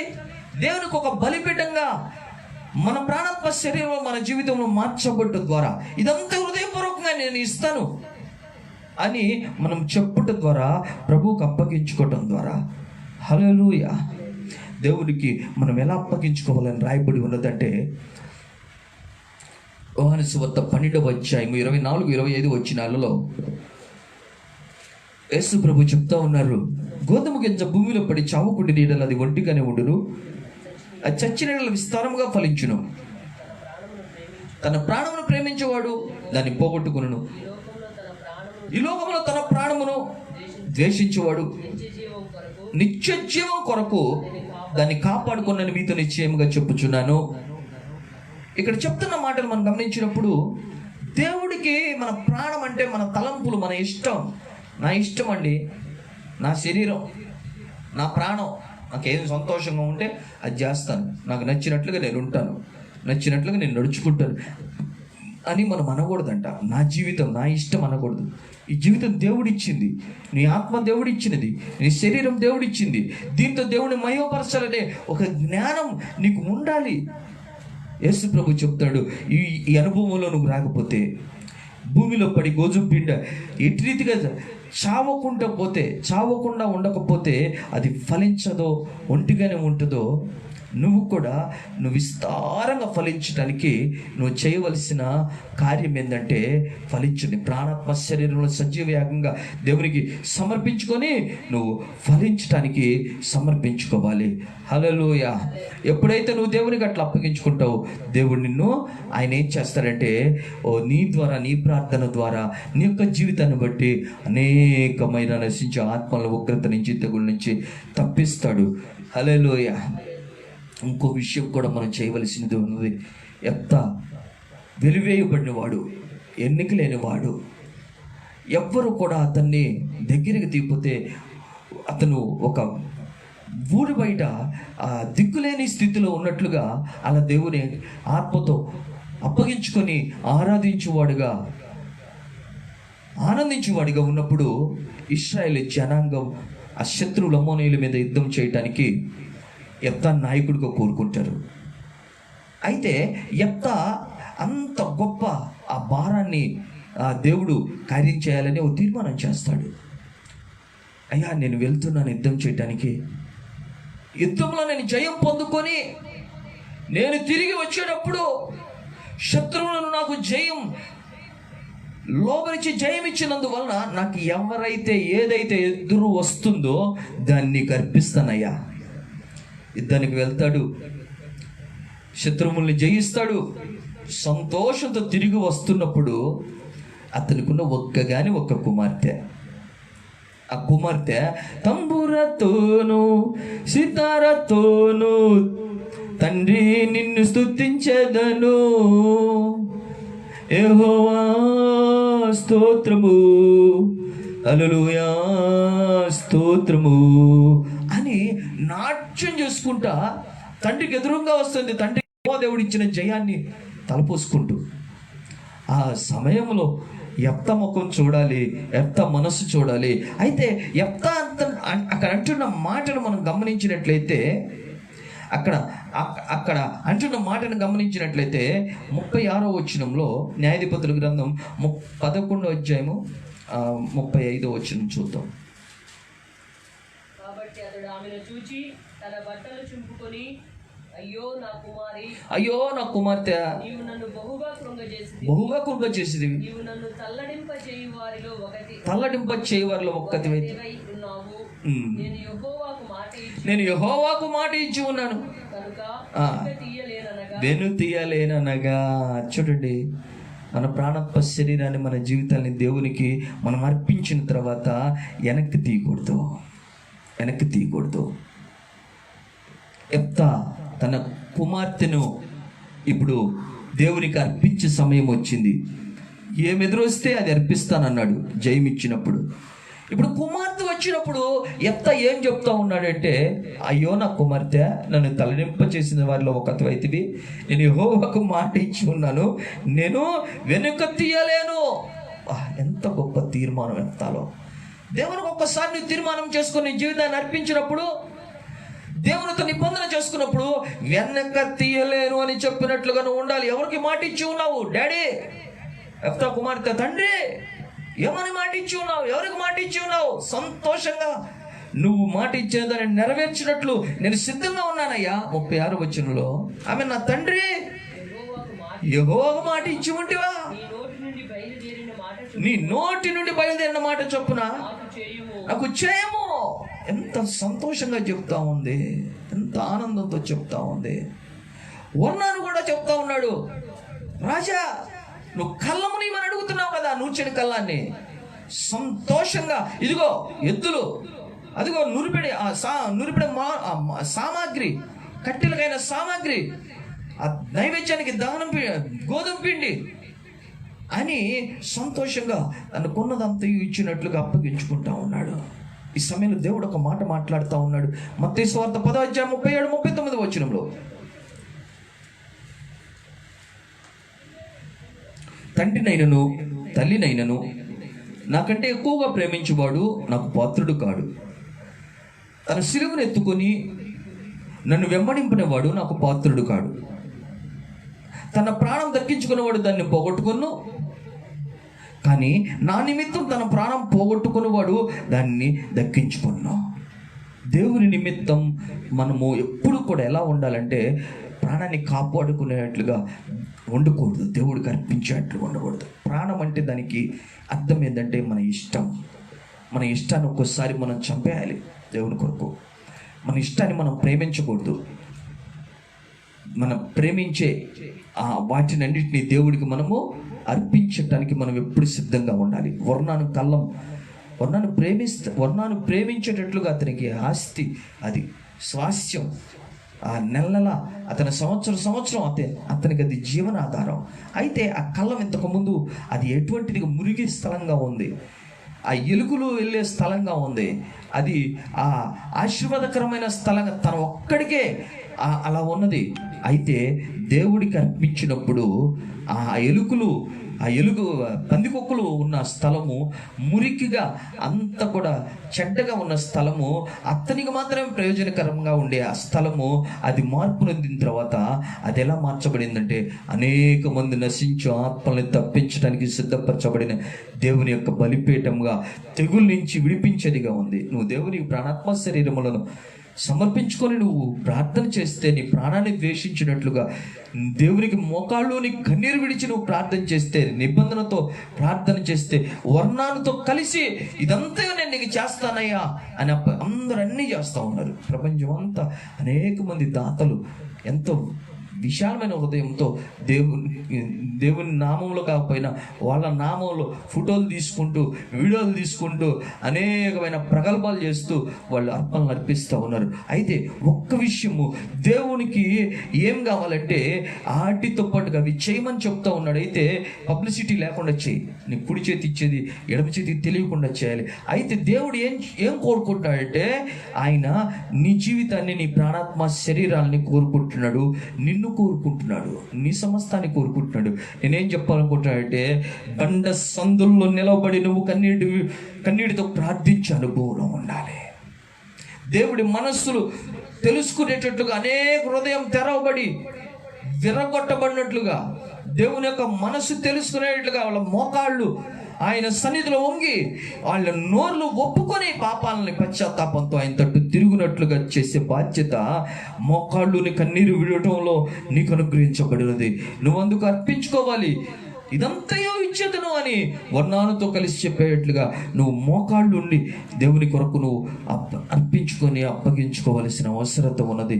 యేసు ప్రభు చెప్పి ఉన్నాడు, తనకు కలిగినదంతయో విడిచిపెట్టనివాడు. లూకాసు వార్త 14:33 తనకు కలిగినదంతా విడిచిపెట్టినవాడు నాకు శిష్యుడు కానేరుడు అని చెప్తా ఉన్నాడు.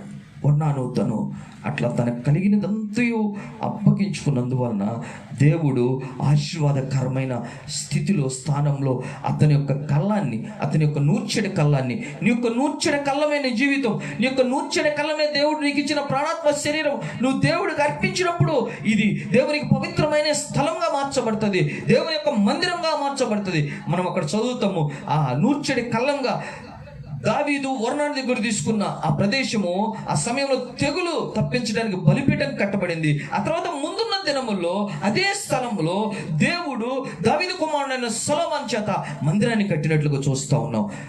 2వ దినవృత్తాంతాల గ్రంథం 3:1 మోరియా పర్వతమందు దావీదు సిద్ధపరిచిన స్థలమున యెబూసీయుడైన ఒర్నాను కళ్ళమునందు దావీదు ఏర్పరిచిన స్థలమున యెహోవాకు ఒక మందిరము కట్టనారంభించును. హల్లెలూయా. దేవుడి కొరకు నువ్వు అర్పించావంటే, నువ్వు దేవుని కొరకు ఒక మందిరం, జీవం కలిగిన దేవుని ఆలయం, నువ్వు ఎక్కడికి వెళితే అక్కడ నువ్వు కదలేడి ఆలయం, సజీవమైన జీవం కలిగిన దేవుడు నీలో నివసిస్తాడు.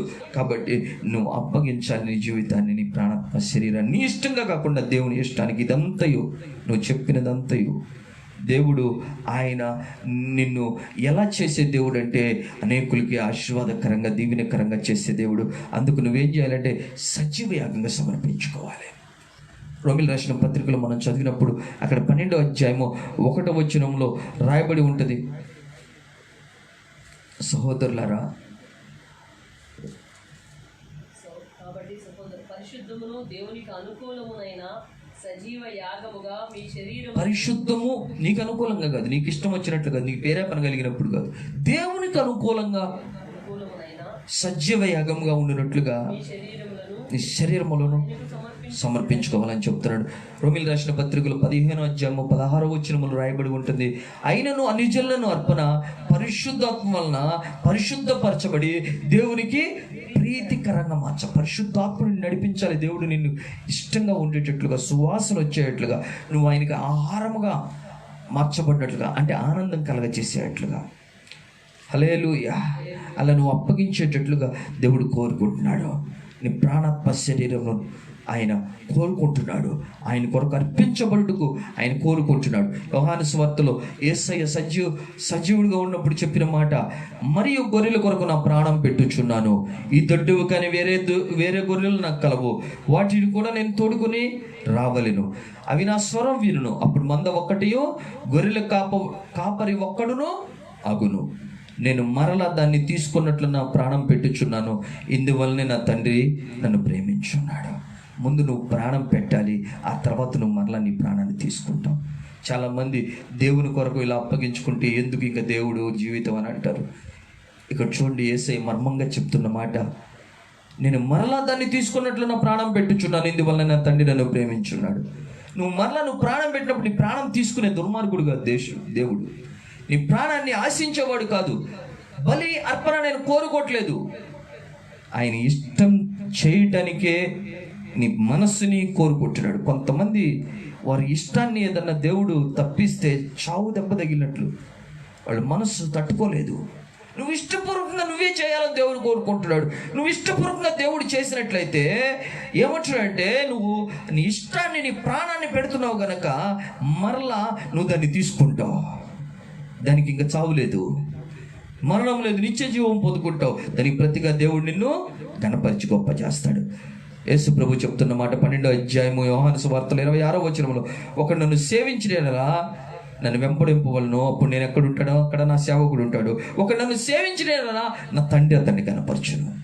తండ్రి గణపరచడం మొదలు పెట్టాడంటే ఇంకెవ్వరు దాన్ని ఆపలేరు.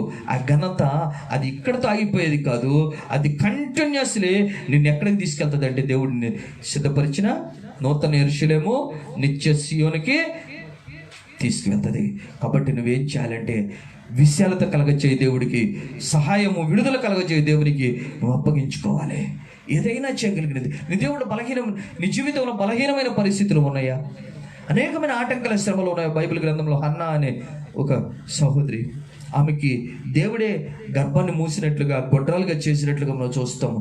ఆ బలహీనమైన పరిస్థితి, ఆ నిందతో కూడుకున్న పరిస్థితి, ఆ పెనిన్న అనే వైరి చేత ఆ విమర్శించబడి ఎగతాళి చేయబడుతున్న పరిస్థితి, నిన్ను చూసి కూడా అనేక మంది పెద్ద వీరి ఎగతాళి చేస్తున్నారేమో, హీనపరుస్తున్నారేమో. అయితే ఆ పరిస్థితులన్నీ దేవుడు ఎందుకు అనుమతించాడు? ఒక్కసారి ఉదయకాల సమయంలో నువ్వు ఆలోచన చేయి. ఆ పరిస్థితులు నిన్ను గొప్ప హెచ్చింపును కలగజేసే సాధనాలుగా మార్చబడటానికి, ఆ పరిస్థితులే నిన్ను ఒక గొప్ప ఆశీర్వాదం ఈ సర్వలోకము చూచినట్లుగా, అనేకులు విస్మయం పొందినట్లుగా చేయటానికేనేమో నీ బలహీనత దేవుడు నిన్ను బలవంతుడిగా చూపించడానికే. నీ దిక్కులేని దీన స్థితి, పేద స్థితి, ఆశీర్వాదకరమైన స్థితిలో నిన్ను నిలబెట్టడానికే. హన్నా తర్వాత చెప్తా ఉంది, ప్రార్థన చేసి హృదయం కుమ్మరించి దేవునికి అప్పగించినప్పుడు, అనంత జ్ఞానియగు దేవుడు నాకు మహాబలం కలగజేసి ఉన్నాడు అని చెప్తా ఉంది. మొదటి సమయాల గ్రంథంలో ఈ మాట మీరు చూడండి. తర్వాత 2వ అధ్యాయం 1వ వచనం, మహాబలం కలగజేసి ఉన్నాడు. బలం లేదు ఆమె గర్భం ధరించడానికి. దేవుడు ఆమె గర్భం ధరించడానికి బలం లేకున్నట్లుగా దేవుడు, మనం అక్కడ చదువుతాము, ఆమెనంట 1వ అధ్యాయం 6వ వచనంలో పైన ఏముంటుందంటే, దేవుడు ఆమెని చూడండి, ఆ మాట చదవండి.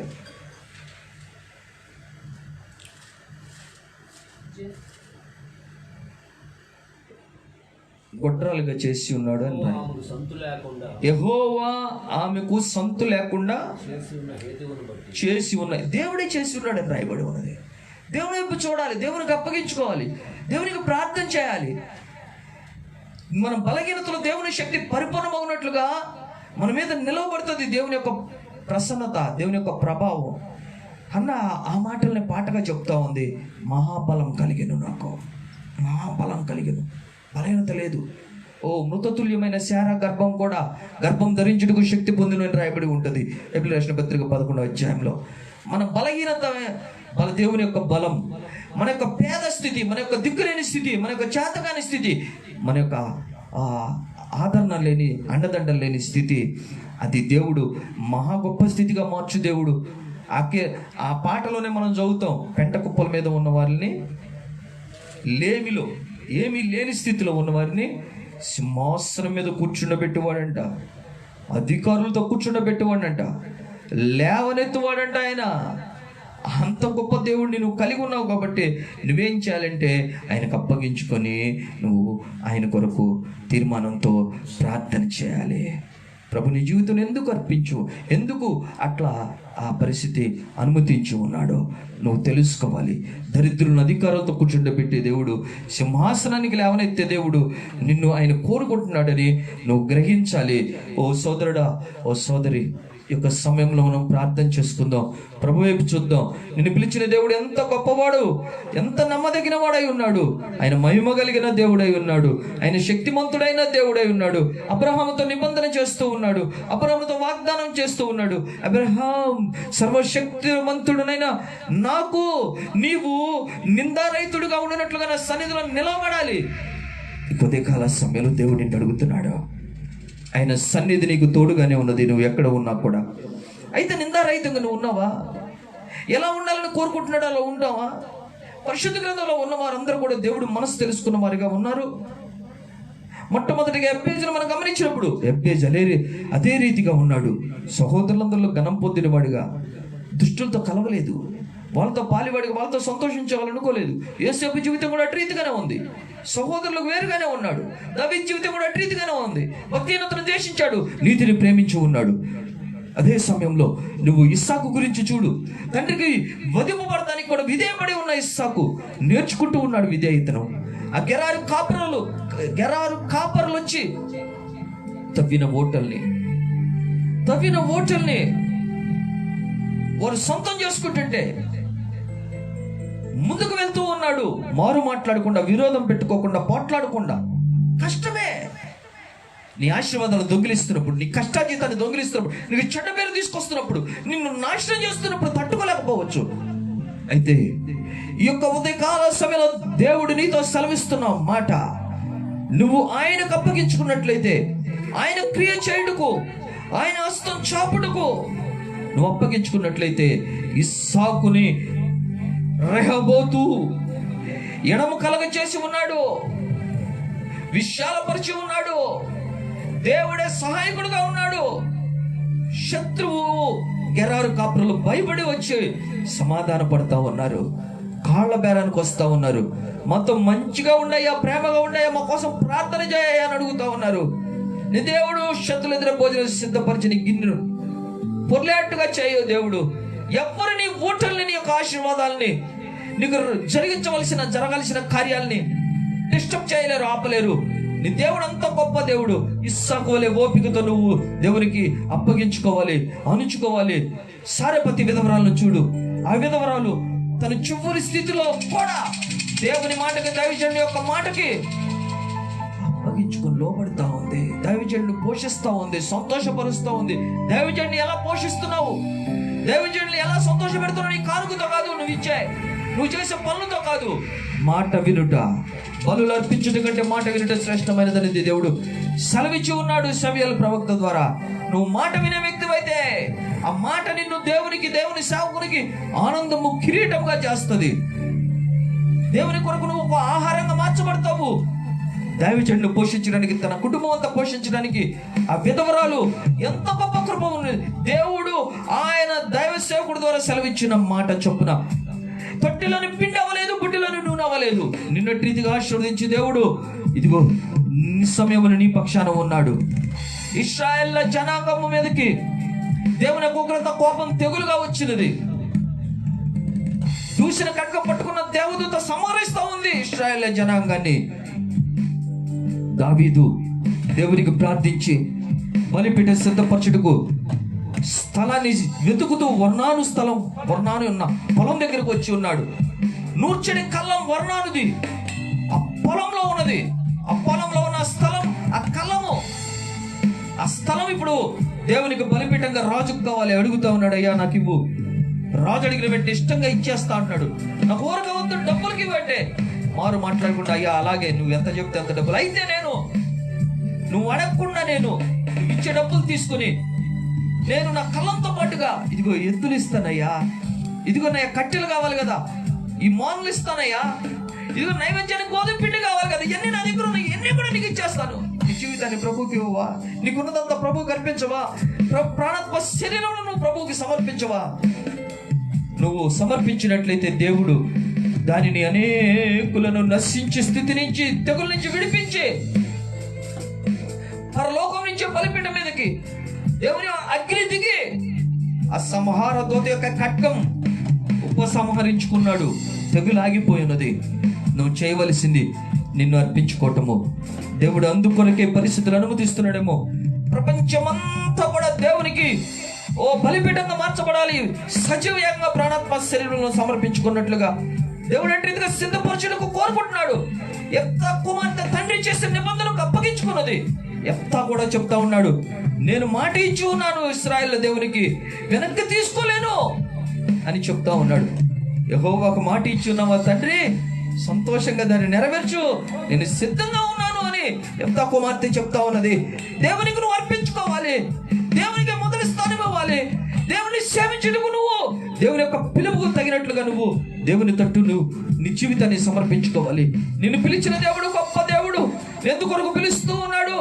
యెఫ్తా కుమార్తె దేవుడు నీకు ఎట్లా సిద్ధపరచబడినదో, ఇస్సాకు దేవుని కొరకు ఎలా సిద్ధపరచబడి ఉన్నాడు, నువ్వు అటు రీతిగా దేవుని కొరకు సిద్ధపరచుటకు నీకున్న సమస్తమును దేవుని యొక్క సిలువను ఎత్తుకొని వెంబడించుటకు నువ్వు దేవుడికి అప్పగించుకో. దేవుడు నమ్మదగిన వాడై ఉన్నాడు. అనేకులకు ఆశీర్వాదకరంగా చేయుటకే దేవుడు నేను సిద్ధపరచుకుంటూ ఉన్నాడు. ఈ లోక సంతోషం కాదు, దేవుడిచ్చే సంతోషం పరలోక సంతోషం. అది నిత్య సంతోషమైనది. దేవుడికి అనుగ్రహించుటకు దేవుడు కోరుకుంటా ఉన్నాడు. దేవుడికి అటు రీతిగా సేవించుటకు నువ్వు అప్పగించుకున్నట్లయితే నువ్వు ఆయన వెంబడిస్తావు, తండ్రిని కనపరుస్తాడు. ఆయన్ని సేవించే వారిని తండ్రి కనపరుస్తాడు. ప్రాణం పెట్టినట్లుగా జీవితాన్ని అర్పించి సేవించే వారిని తండ్రి కనపరుస్తాడు. నువ్వు అటు రీతిగా ప్రభువుకి సమర్పించుకో. నిన్ను పిలిచిన దేవుడు నీ యొక్క స్థితి నువ్వు బలవంతుడు అని చూడలేదు, దిక్కులేని స్థితిలో ఉన్నావు చూడలేదు, ఎన్నిక లేని తృణీకరింపబడిన స్థితిలో ఉన్నావని చూడలేదు. అయితే దేవుడు నిన్ను కోరుకున్న తర్వాత నీ యొక్క స్థితి ఆశీర్వాదకరంగా మార్చబడుతుంది. అన్నకు మహాబలంగా కలిగింది. ఆమె చెబుతా ఉన్నది, ఆయన లేవనెత్తువాడు సింహాసనం మీదకి, ఆయన దరిద్రులుగా ఉన్న వారిని సింహాసనం మీద కూర్చుండబెట్టేవాడు, అధికారులతో కూర్చుండబెట్టేవాడు అని. దేవుని వైపు నువ్వు చూడు. ప్రార్థన చేసుకుందాం. నేను పిలిచిన దేవుడు గొప్పవాడై ఉన్నాడు. సోదరుడా సోదరి, ముందుకు సాగిపోవాలి. నువ్వు దేవుడిని మహిమపరచుటకు, దేవుడు నిన్ను బహుతరములకు సంతోషదాయకంగా చేయుటకు కోరుకుంటున్నాడు. ఒక్కవేళ నువ్వు వేదనకరమైన స్థితిలో ఉన్నావేమో, ఎబ్బేజు వలె నువ్వు విశాలపరచు దేవుడికి, విడుదల ఇచ్చు దేవునికి, సహాయం చేయి దేవుడికి. ఏ దిక్కు నుంచైనా సహాయం వస్తుంది. నువ్వు మూత వేయబడిన పరిస్థితుల్లో, నువ్వు అణిచివేయబడిన పరిస్థితిలో ఉన్నావేమో, అయితే ఉదయకాల సమయంలో వేరే దిక్కు నుంచి, యూదులకు మరొక దిక్కు నుంచి సహాయం వస్తుంది, విడుదల వస్తుంది అని చెప్పిన దేవుడు నీకు సియోను నుంచే సహాయం విడుదలను గురించి వాడై ఉన్నాడు. మరోవైపు చూద్దాం, అందరం కూడా ప్రార్థించుకుందాం. Praise the lord. స్తోత్రం స్తోత్రం మహోన్నతుడా దేవా, నీ కృతజ్ఞతలు అందరూ కూడా తీర్మానం చేద్దాం. స్తోత్రం స్తోత్రం అయ్యా మహాశక్తిమంతుడా, మీ పాదాలు చెంతకు వస్తున్నామయ్యా. స్తోత్రం స్తోత్రం స్తోత్రం స్తోత్రం స్తోత్రం. చిన్న ప్రార్థన చేసుకుందాం. ప్రార్థించండి. స్తోత్రం స్తోత్రం స్తోత్రం. మహాపరిశుద్ధుడు, ప్రేమగల తండ్రి, మహోన్నతుడా, మహాగణుడా, మా మంచి కాపని, పరిశుద్ధమైన ఘనమైన మన స్తోత్రం చెల్లిస్తున్నాం ప్రభువా. ఈ యొక్క పునరుద్ధాన పాదవరపు ఆరాధనలో ప్రభువా మరొకసారి మీ పాదంలో చెందుకు ప్రభువా. అయ్యా తండ్రి, లైవ్ ఆరాధన ద్వారా మమ్మల్ని అందరినీ ప్రభువా, సంఘ పిల్లలందరినీ సమకూర్చి తండ్రి మీకు స్తోత్రం. మీ వాక్కుల ద్వారా మాట్లాడి ఉన్నారు అయ్యా. కీర్తనకాడు చెప్తా ఉన్నాడు, ఇరుకులో నాకు విశాలత కలుగు చేయవాడు నీవే అని ప్రభువా నీకు మొర పెట్టుకుంటా ఉన్నాడు తండ్రి. మీకు స్తోత్రం స్తోత్రం ప్రభువా.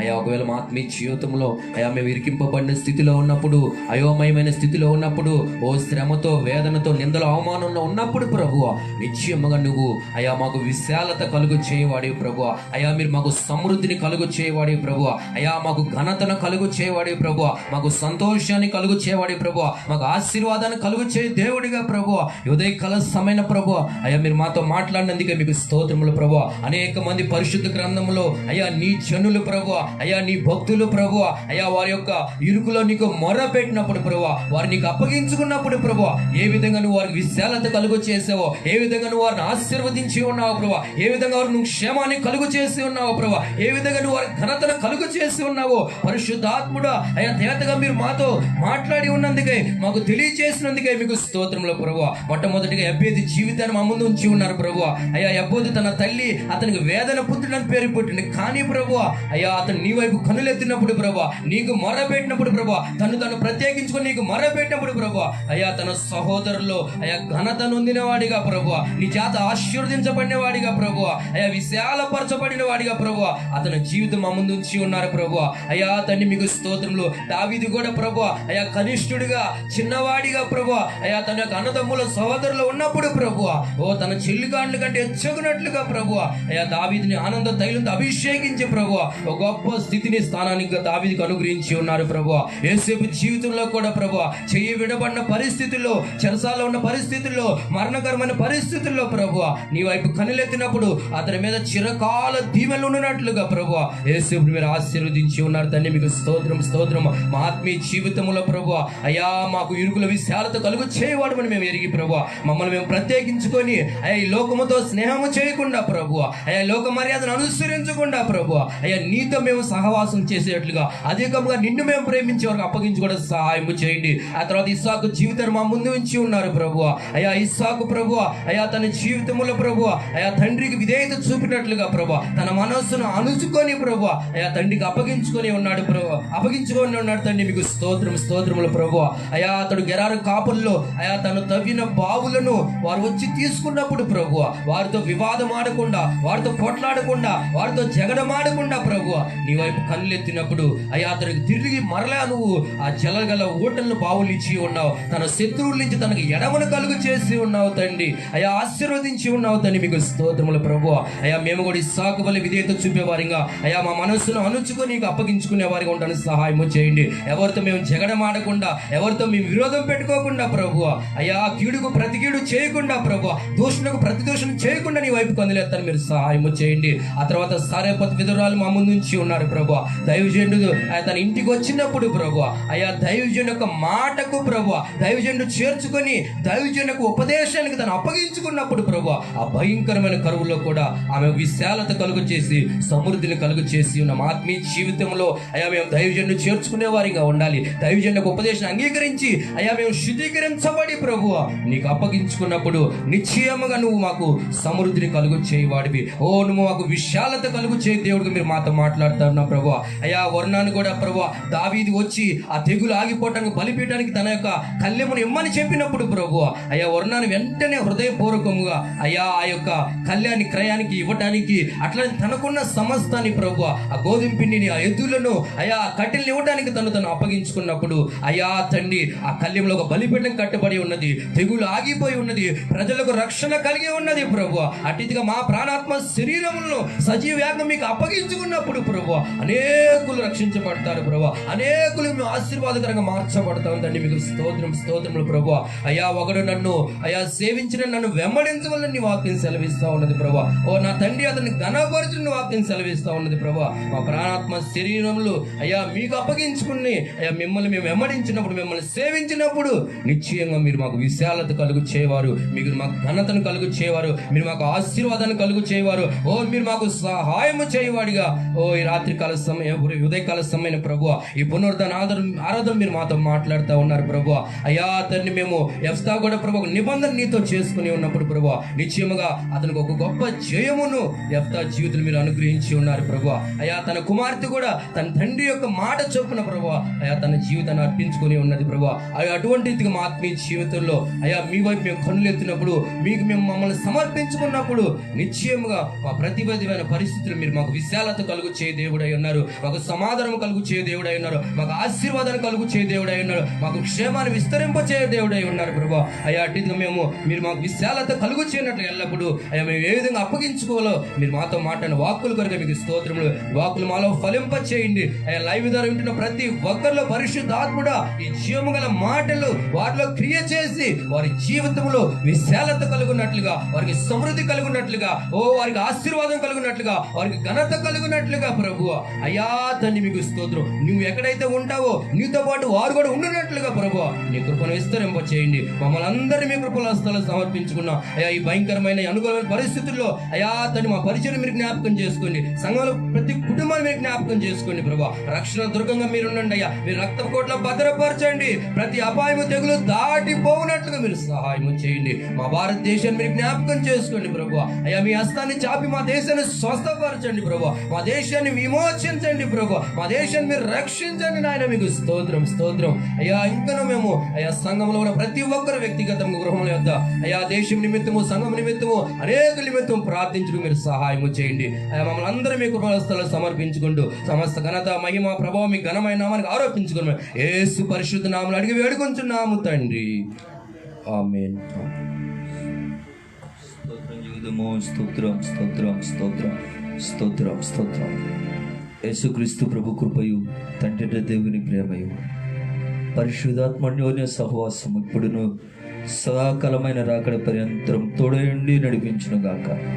ఆమేన్. హల్లెలూయా. స్తోత్రం యేసు ప్రభు.